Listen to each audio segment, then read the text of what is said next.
بسم اللہ الرحمن الرحیم۔ معزز سامعین کرام، امید کرتا ہوں کہ آپ خیر و عافیت سے ہوں گے۔ اللہ تعالیٰ آپ کو شاد و باد رکھے۔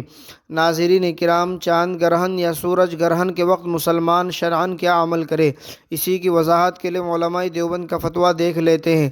چنانچہ کسی سائل نے سوال کیا، چاند گرہن یا سورج گرہن کے عام انسانوں، خاص طور پر حاملہ خواتین پر کیا اثرات ہوتے ہیں؟ اسلام کی روح سے آگاہ فرمائے۔ تو جواب دیا گیا، بسم اللہ الرحمن الرحیم۔ چاند گرہن اور سورج گرہن اللہ تعالیٰ کی قدرت کی نشانیاں ہیں۔ ان نشانیوں سے یہ ظاہر ہوتا ہے کہ جو قادر مطلق اللہ تعالیٰ سورج سے روشنی دیتا ہے اور چاند سے چاندنی دیتا ہے، وہی اللہ تعالیٰ ان کو ماند کر دینے پر بھی قادر ہے۔ رسول اللہ صلی اللہ علیہ وسلم کے زمانے میں آپ صلی اللہ علیہ وسلم کے صاحبزادے حضرت ابراہیم رضی اللہ عنہ کے انتقال کے بعد سورج گرہن ہو گیا۔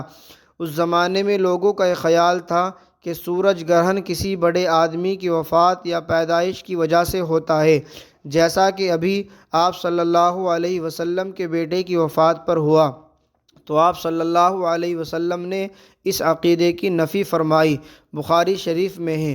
حضرت ابو بردہ اور حضرت ابو موسیٰ رضی اللہ تعالیٰ عنہ سے روایت کرتے ہیں کہ انہوں نے بیان کیا کہ سورج گرہن ہوا تو نبی اکرم صلی اللہ علیہ وسلم اس طرح گھبرائے ہوئے کھڑے ہوئے جیسے کہ قیامت آ گئی ہو۔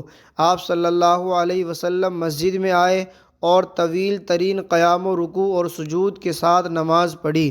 اس سے پہلے آپ صلی اللہ علیہ وسلم کو ایسا کرتے ہوئے نہیں دیکھا تھا، اور آپ صلی اللہ علیہ وسلم نے فرمایا کہ یہ نشانیاں ہیں جو اللہ بزرگ و برتر بھیجتا ہے۔ یہ کسی کی موت اور حیات کے سبب سے نہیں ہوتا ہے، بلکہ اللہ تعالیٰ اس کے ذریعے اپنے بندوں کو ڈراتا ہے۔ جب تم اس کو دیکھو تو ذکر الہی اور دعا اور استغفار کی طرف دوڑو۔ لہذا چاند گرہن اور سورج گرہن کے وقت ہمیں تعلیمات نبویہ علی صاحبہ الصلاۃ والتسلیمات کے مطابق اللہ کی طرف متوجہ ہو کر نماز، دعا اور استغفار میں مشغول ہو جانا چاہیے۔